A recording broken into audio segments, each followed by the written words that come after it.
Beating the rush hour, probably one of the hardest things to do in Lagos. With an estimated 6 million commuters on Lagos roads every day, extreme congestion continues to be a major frustration. Adding salt to the wound, the recent fuel crisis has seen petrol prices shoot up, creating serious traffic jams and inflating transport fares. And though there has been massive investment in the upgrading and renewal of roads around Lagos and launching of new bus services, there is no argument that the government needs to divert commuters off the roads. But beating the rush hour may not be so difficult anymore. Water transport is now an option in Lagos. But unlike years ago when it took up only 1% of transportation, the medium is coming to life again. And the Lagos State Waterways Authority, an agency set up by the state government, is a major driver of this new development. LASWA was created as a regulatory body to ensure that the infrastructures are in place to encourage those who want to come into ferry services and water transportation. And some of the things LASWA have been doing is, one, register all the boat operators that are on our waterways so we know where we are and what we have, license the ferry operators to commence operation of ferry services, ensure safety on our waters. The list of its responsibilities is long.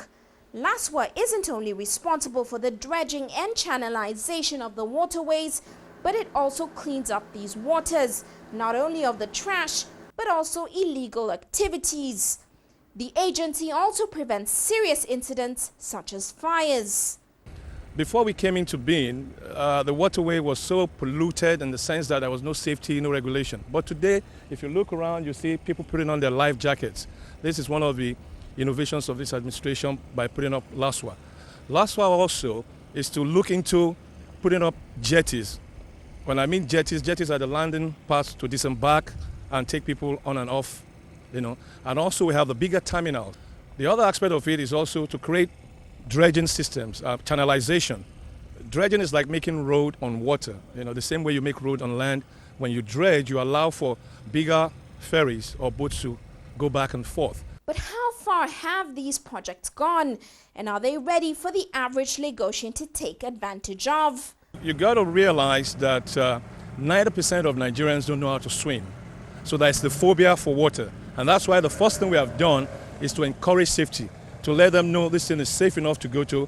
These are the conditions we have in place to say, for safety, i.e. security. As you can see, we have on water now. We have established a waterway security system. The government position is that we're only going to put in place infrastructures.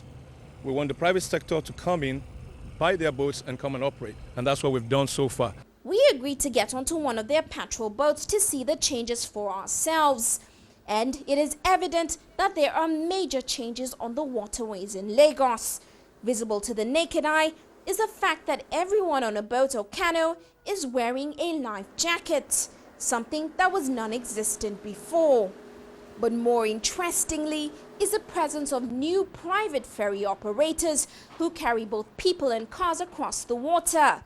LASWA has seen more private sector participants coming into the sector as they realize that the government is serious about the development of water transport. Presently, we have 5 operators. You have CityLink, Metro Ferry, Seacat, Tarzan, and also Fiki. They currently operate our waterways. We've also licensed a few others, but we've realized that the problem they're having is financial. And that is one of the things we have coming up this year, to bring in the bankers, to educate them and encourage them to support these people for us to develop the waterways operation. Right now, we have about 10 other companies that have been issued provisional license to operate. But the problem has been funding because, boat operation is capital intensive. Going around the city in the boat, we realized that a journey that would normally take 2 to 3 hours took us only 15 minutes by water. And it is also guaranteed to take huge pressure off the roads. I can guarantee you in the next 9 months, we'll definitely have 15 to 20% of the road. By 2011, maybe another 30 to 40% of the roads, because once people realize the quickness and the safety involved, they would definitely patronize. And once we have the jetties in place, along this, for example, if you look at this shore, this is the 5 Cowrie Creek. The 5 Cowrie Creek has got Oceanic Bank, You've got on the other side also Citibank. You've got down the road Chevron. You've got across from Chevron Mobil. All of these people have a workforce of nothing less than 5, 6, 7,000 people. And most of them also have their workers living on the other end, Festac, Ikorodu.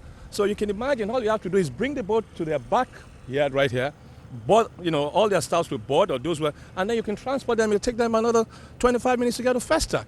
Also evident is the fact that big corporations like Shell, MTN and Julius Berger have been tapping into the vast benefits of this medium, preferring to transport their staff by water, cutting their journey in half.